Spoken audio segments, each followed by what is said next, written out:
Seigneur. La parole dit, or le Seigneur, c'est l'Esprit.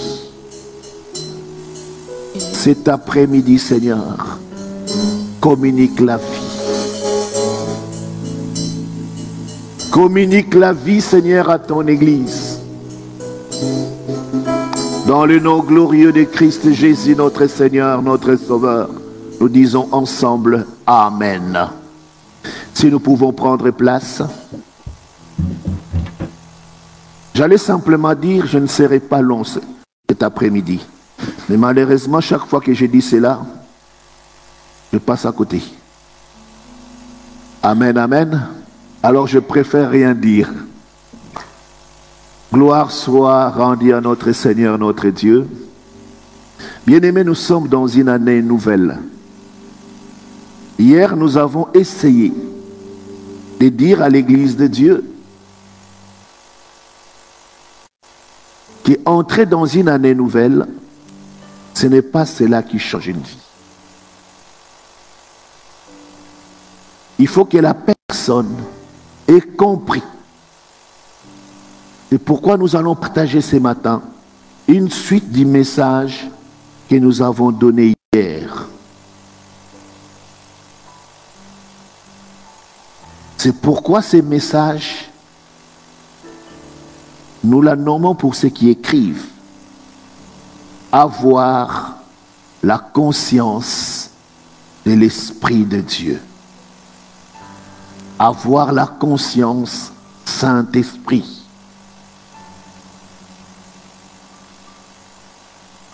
Bien-aimés, pour que nous puissions entrer dans ces messages, nous allons d'abord lire un long texte. Je vais appeler mon bien-aimé Jean-Noël pour se lever et nous faire la lecture. Nous sommes dans Luc chapitre 15. À la maison, vous pouvez lire du verset 12 jusqu'au verset 32. Mais nous nous arrêterons de 12 à 21. Luc chapitre 15, 12, je lis au nom du Seigneur. Le plus jeune dit à son père, « Mon père, donne-moi la part de bien qui doit me revenir. » Et le père leur partagea son bien. Peu de jours après, le plus jeune fils, ayant tout ramassé, partit pour un pays éloigné, où il dissipa son bien en vivant dans la débauche. Lorsqu'il eut tout dépensé, une grande famine survint sur ce pays, et il commença à se trouver dans le besoin. Il alla se mettre au service d'un des habitants du pays. Il envoya dans ses champs garder les pourceaux. Il aurait bien voulu se rassasier des carouges que mangeaient les pourceaux, mais personne ne lui en donnait.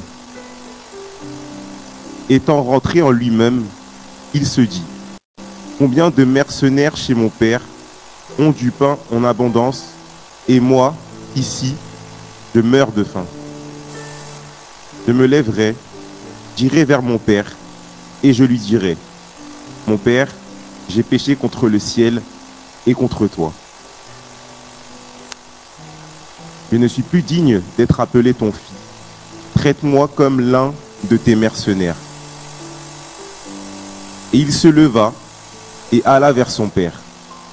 Comme il était encore loin, son père le vit et fut ému de compassion. Il courut se jeter à son cou et le baisa. Le fils lui dit, « Mon père, j'ai péché contre le ciel et contre toi. Je ne suis plus digne d'être appelé ton fils. » Amen, amen, amen, amen. Bien-aimés, on nous parle ici de l'histoire du fils prodigue.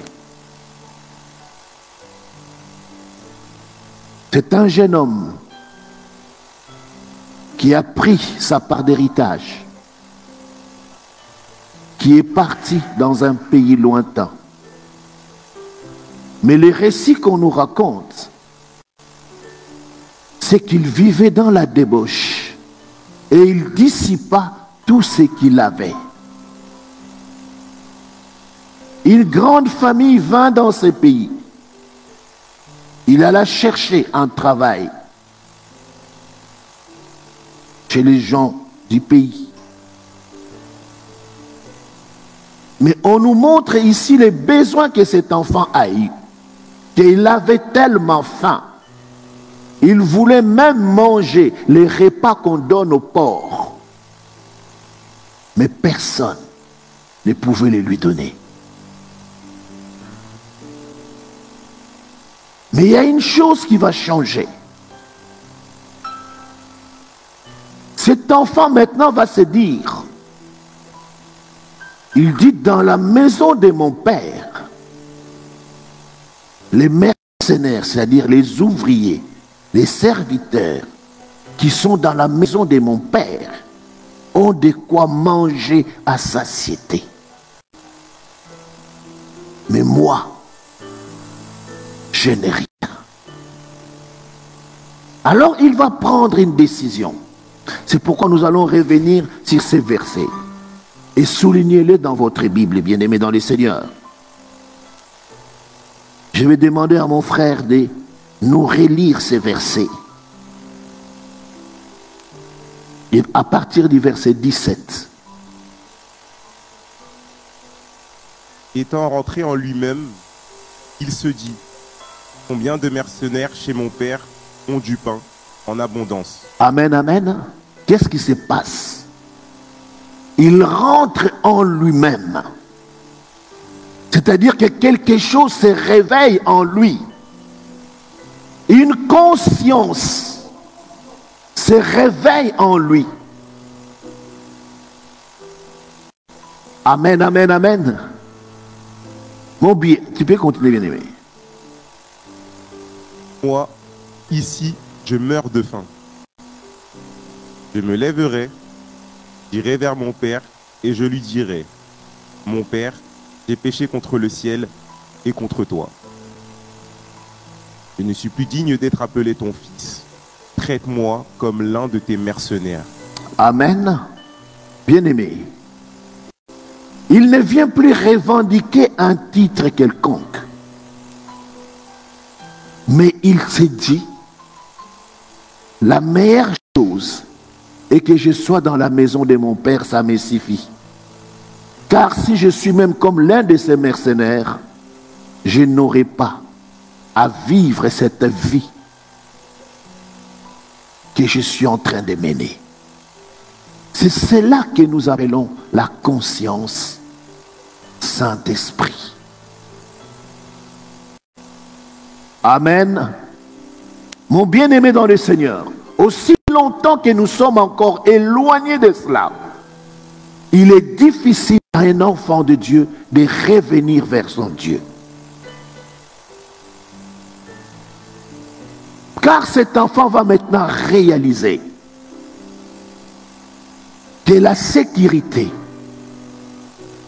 la bénédiction se trouve dans la maison de mon Père. Alors il va venir dépouiller de tout. Il ne vient pas pour chercher à reconquérir un titre. Il ne vient pas avec une ambition démesurée. Mais il vient simplement dire, Père, j'ai péché contre toi et contre les ciels. Mon frère, ma soeur, vous savez ce qui ne nous permet pas de pouvoir avancer, c'est que nous ne prenions jamais conscience de la réalité des choses. Parce que souvent, nous revenons, mais pour dire quoi? Si j'ai souffert, si je suis parti, c'est à cause d'un tel. Parce qu'il me faisait des injustices, c'est pourquoi j'ai préféré partir. C'est-à-dire que tu n'as rien compris. Mais il ne se dédouane de rien. Il sait simplement qu'il a fait ce qu'il ne fallait pas faire. Il vient se repentir sincèrement. Il vient se dépouiller sincèrement. Et il prend la décision. Il dit, j'irai. Car ma place n'est pas ici. Ma place est là où se trouve mon Père. Bien-aimés dans le Seigneur, pour revenir au message que nous avons partagé hier, nous voulions, bien-aimés, amener le peuple de Dieu à réaliser de quelle manière Abraham a pris prendre la bénédiction que la promesse de Dieu lui avait donnée. Dieu lui avait promis dans Exode 12. Il lui avait dit quoi? Quitte la maison de ton père. Quitte ta patrie. Va dans la direction que je te montrerai. Et Dieu déballe la promesse en lui disant, je ferai de ton nom grand. Tu seras une source de bénédiction.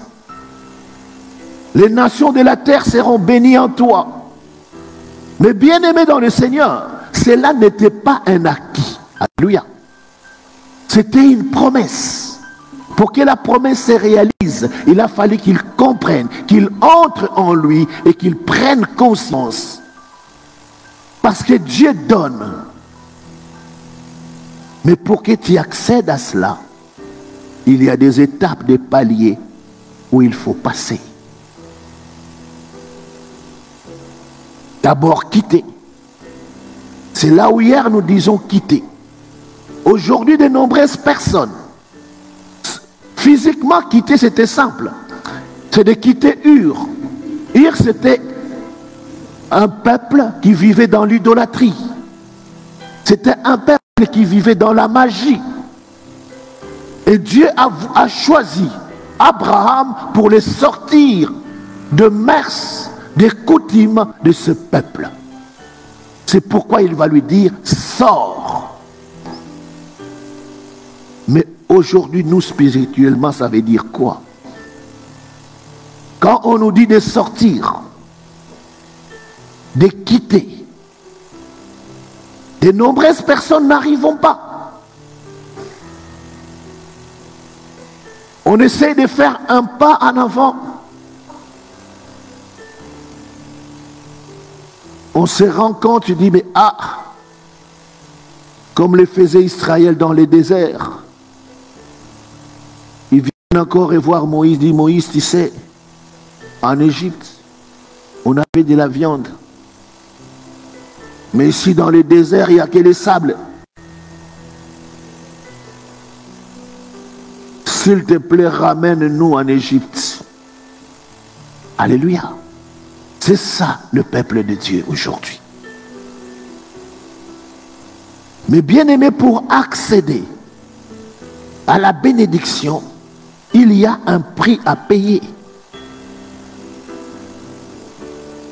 Et ce premier prix commence d'abord par obéir à la voix de l'Éternel notre Dieu. Abraham a obéi à la voix du Seigneur et il est parti.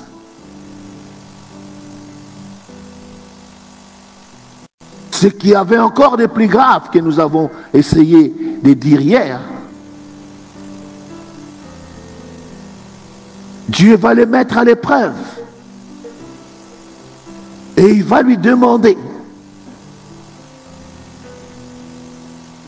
d'offrir son fils en sacrifice. Et c'est là où, bien aimé dans le Seigneur, nous voyons quelle était la dimension de la foi de cet homme. Alléluia. Quelle était la dimension de la foi de cet homme? Voilà pourquoi, bien aimé dans le Seigneur,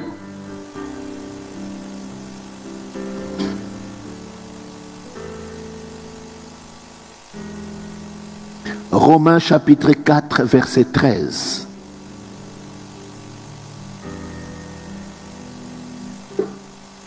Romains chapitre 4, verset 13, je lis au nom du Seigneur.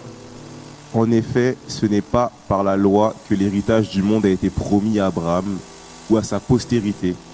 C'est par la justice de la foi. Amen, amen. Bien-aimés, pour accéder, on nous montre ici que ce n'était pas par la loi, non, mais c'est par la foi. Abraham a cru en l'Éternel. C'est-à-dire qu'Abraham avait la conscience de l'Esprit. Il connaissait. Quand Dieu... Pourquoi j'ai dit cela? Aujourd'hui, notre plus grand problème, d'abord, bien-aimé, c'est que nous ne connaissons pas la voix de l'Éternel, la voix de notre Dieu.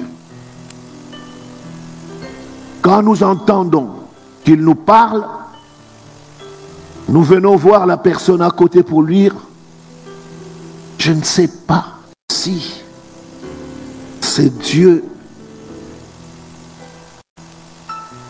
ou c'est un rêve, je n'arrive pas. Pourquoi? Parce que simplement, bien-aimés dans le Seigneur, nous ne vivons pas dans l'atmosphère de Dieu. Nous ne vivons pas dans le cercle de Dieu. Bien-aimés, nous sommes éloignés. C'est pourquoi sa voix arrive, mais il est inaudible. On essaye de capter, mais on n'arrive pas parce qu'on n'est pas dans le même onde. Le fils prodigue était éloigné. Mais il a compris que son problème, c'est d'être dans la présence de son Dieu. Pour lui, ici, c'était son père. Et non pas être éloigné, dire, papa, si tu peux me dépanner, si tu peux me prêter, envoie-moi un peu d'argent. Non. Il a compris que sa sécurité, c'est dans la maison de son père. Toi et moi, bien-aimés dans le Seigneur, nous sommes dans une année nouvelle. Moi, j'appelle cette année, c'est l'année de la réalisation. Parce que nous devons réaliser et vivre l'accomplissement de la parole de Dieu dans nos vies. Mais pour cela, bien-aimés dans le Seigneur, il y a une chose qui doit changer. C'est d'abord la conscience de l'esprit. Nous allons lire ce verset. 1 Timothée, chapitre 1, le verset 19.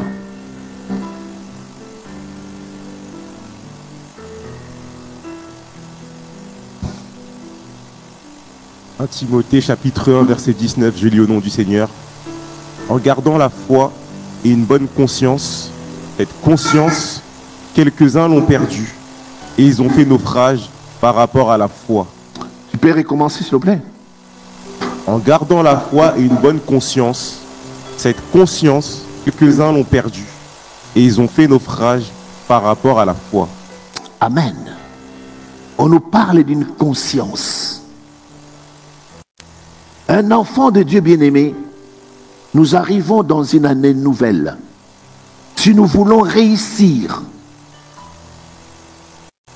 il faut, bien aimer dans le Seigneur, que tu t'assoies et que tu prennes la décision.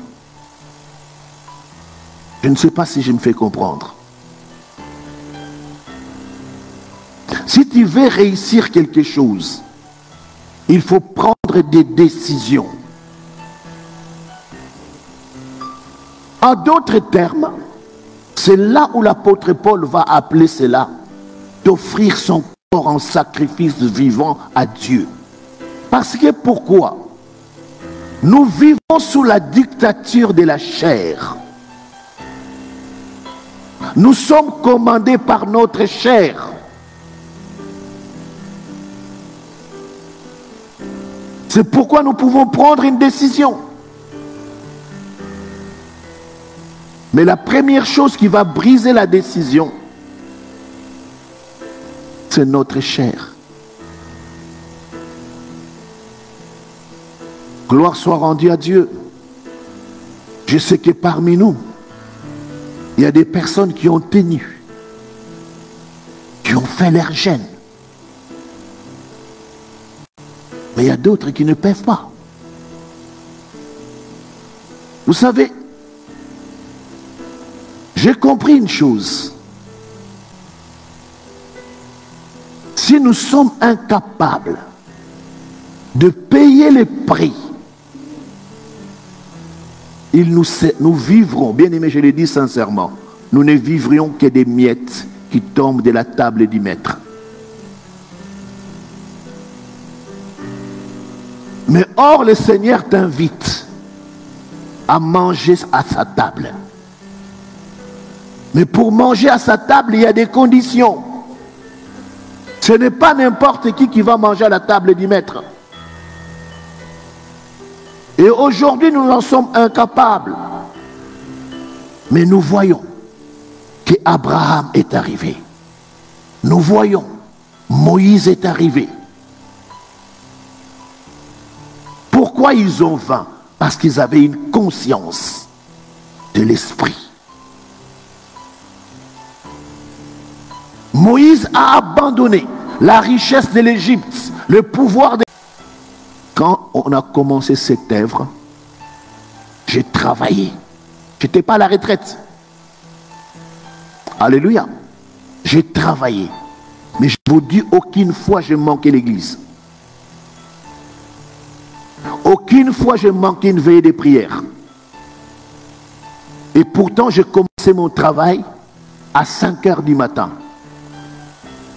J'étais à la veillée. Vers 4h30, je prends ma voiture, je sors, j'arrive à mon travail, 5 heures du matin, je commence mon travail. C'est-à-dire que ces sacrifices-là, on peut les faire si on a la conscience de ces acquis pour qui on vit, pour qui on travaille. Et bien aimé dans le Seigneur, si vous voulez vivre les surnaturels, si vous voulez vivre la main de Dieu dans votre vie, il faut que vous arriviez à réaliser cela. Le fils prodigue, je crois que c'est un bon exemple pour toi et moi. C'était quelqu'un qui est parti avec l'héritage, qui a vécu dans la débauche, dans une mauvaise vie. Mais quand il a pris conscience, il a compris que sa sécurité était auprès de son Père. C'est pourquoi il va prendre la décision. Il dit, j'irai vers mon Père et je lui dirai. Ne me prends plus pour ton fils. Considère-moi comme l'un de ses mercenaires. Parce qu'il a compris que ce qui est bien, c'était auprès de son Père. Mon frère, ma soeur, j'aime l'histoire d'Abraham parce que l'histoire d'Abraham est associée avec toi et moi. C'est la parole de Dieu qui nous dit que nous sommes la postérité d'Abraham, nous qui sommes en Christ. C'est-à-dire que ce que Abraham a nous appartient. Quand Abraham a vaincu, après avoir offert son fils en sacrifice, et c'est là où l'ange de l'Éternel apparaît pour lui dire, comme tu n'as pas refusé ton fils, ton unique, voici ce que sera ta bénédiction. C'est-à-dire qu'il a obtenu cette bénédiction parce qu'il est allé au-delà de ce qu'on peut imaginer, de ce qu'on peut penser. Et Dieu a compris que le cœur de cet enfant est réellement à moi. C'est pourquoi on va lui dire, maintenant, si nous pouvons lire ces versets et nous allons clore par là. Nous sommes dans Genèse 22.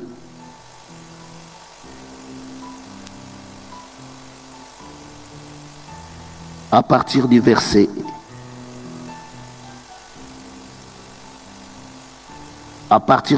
17. Genèse 22, 17, je lis au nom du Seigneur. Amen. Je te bénirai et je multiplierai ta postérité, comme les étoiles du ciel et comme le sable qui est sur le bord de la mer, et ta postérité possédera la porte de ses ennemis. Amen. Bien-aimé, on lui donne la bénédiction. Mais regarde ce qui va même découler à sa postérité. C'est-à-dire qu'à toi et moi, parce qu'Abraham a vaincu, on nous dit quoi? Que nous posséderons la porte de nos ennemis. Vous savez, la porte c'est quoi? La porte c'est ce qui permet à quelqu'un de pouvoir entrer et de pouvoir sortir. Alléluia. C'est-à-dire que si ta porte, il y a des gardes devant ta porte, tu ne peux pas jouir de liberté parce que tu restes enfermé. Mais nous, Dieu nous dit qu'il va nous donner de posséder la porte de nos ennemis. C'est-à-dire que nos ennemis, nous serions soumis. Alléluia. C'est-à-dire que c'est nous qui aurons l'autorité sur eux. Et c'est là où je te dis, enfant de Dieu,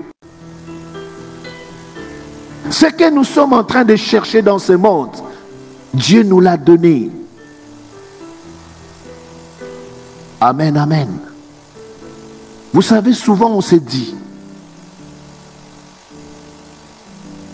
bah, je suis obligé de faire ceci, qu'est-ce que tu veux? Si je ne le fais pas, comment je vais vivre? Parce que tu dépends de toi-même. Alléluia. Tu dépends de toi-même. Et comme tu dépends de toi-même, c'est vrai. Ta conscience dépend de toi-même. Mais c'est toi-même qui dirige ta vie. C'est vrai, quand tu ne le feras pas, tu mourras de faim. Mais il y a des personnes qui ne dépendent pas d'eux. Ils dépendent de Dieu. Alléluia. Et parce qu'ils dépendent de Dieu, quand rien n'est, il y en a encore. Parce qu'il y a un Dieu surnaturel et invisible qui pourvoit à leurs besoins. Si tu es un réel enfant de Dieu, qui vit dans la crainte de Dieu, mon frère, ma soeur, sache que les richesses de Dieu t'appartiennent.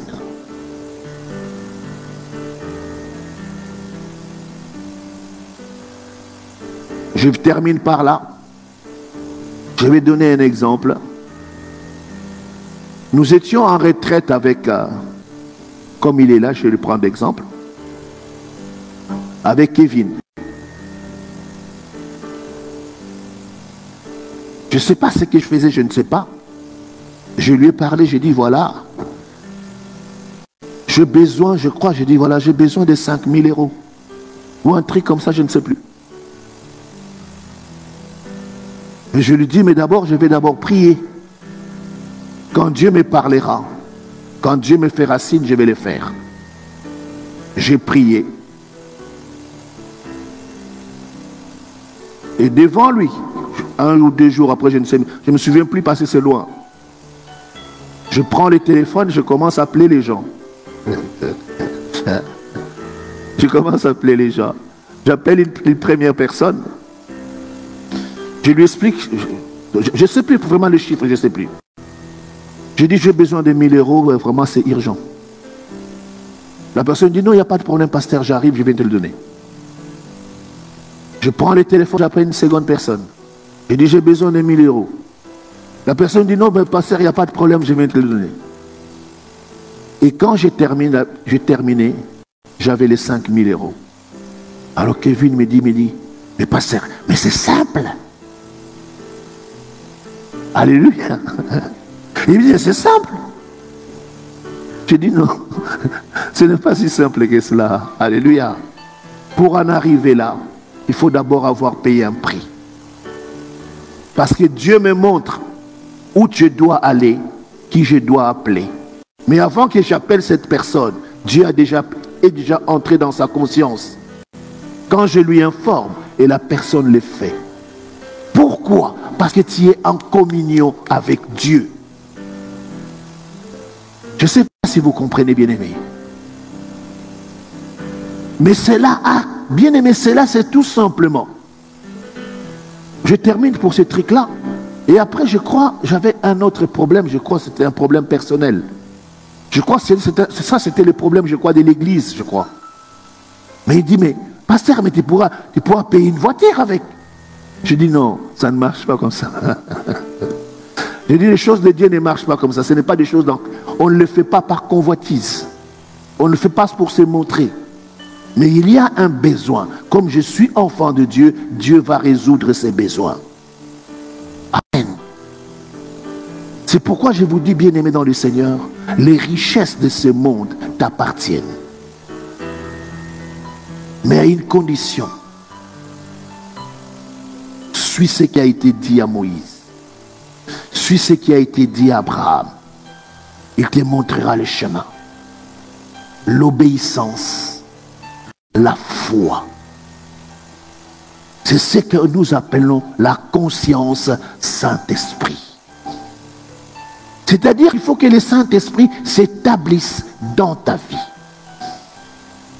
Il ne faut pas laisser la place, bien-aimé. Ne laissez pas la place à ce monde. Ce monde, la parole de Dieu nous le dit dans 1 Jean. Qu'est-ce qu'il y a dans ce monde? C'est la convoitise des yeux, la convoitise de la chair, l'orgueil de la vie. C'est ce qu'il y a dans le monde. Mais nous devons sortir de cela et vivre dans la conscience de l'Esprit. Nous réalisons que nous avons un Dieu puissant. Et ce Dieu nous demande quoi? C'est des choses simples. D'obéir d'abord à la parole. Et pour obéir à la parole, il te dit quoi? Quitte les choses présentes qui retardent ton avancement dans le Seigneur. Vous savez, je termine là. Dieu veut faire quelque chose de grand cette année avec quelqu'un qui est dans cette salle en ce moment.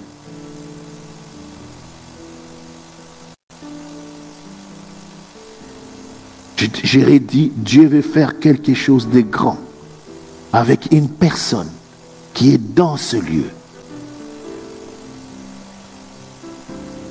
Peut-être qu'il s'agit d'une entreprise, je ne sais pas, je ne vois pas.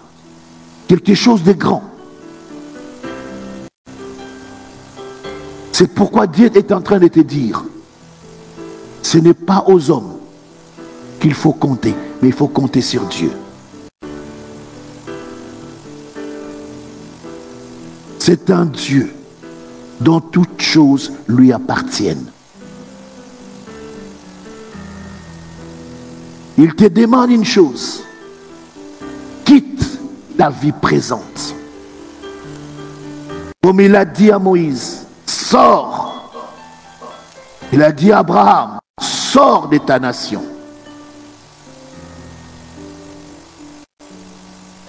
Obéis à la voix de l'Éternel. Et Dieu va réaliser de grandes choses. Nous allons nous lever pour clore par la prière.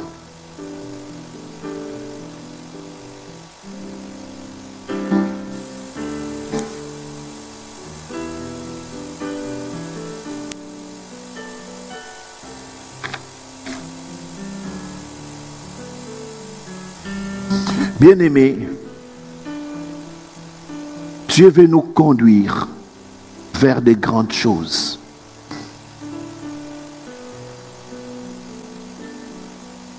Le psaume 37, le verset 4 dit, si tu peux faire la lecture. Psaume 37, verset 4. Fais de l'Éternel tes délices, il te donnera ce que ton cœur désire. Fais de l'Éternel tes délices, et il te donnera ce que ton cœur désire. Je vais juste te demander, bien-aimé dans le Seigneur,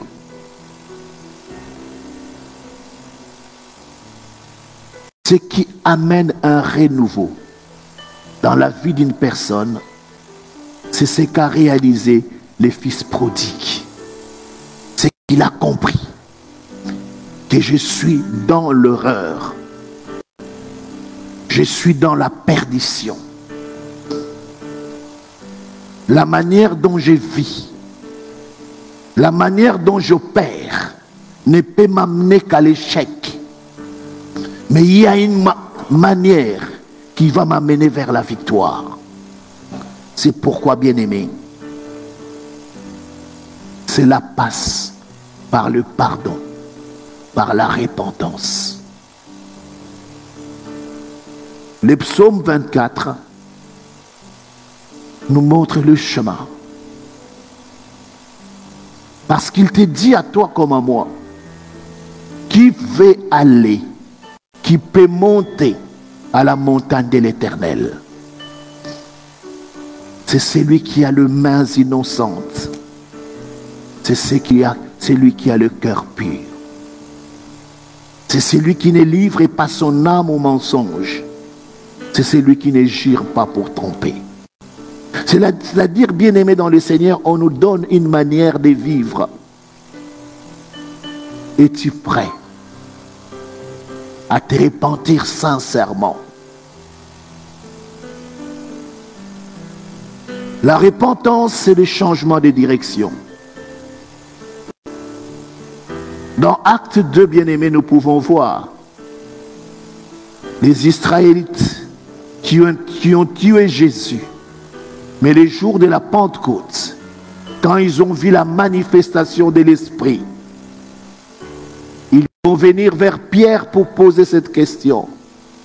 Homme frère, que ferions-nous? Et Pierre leur répond, répentez-vous, soyez baptisés au nom de Jésus.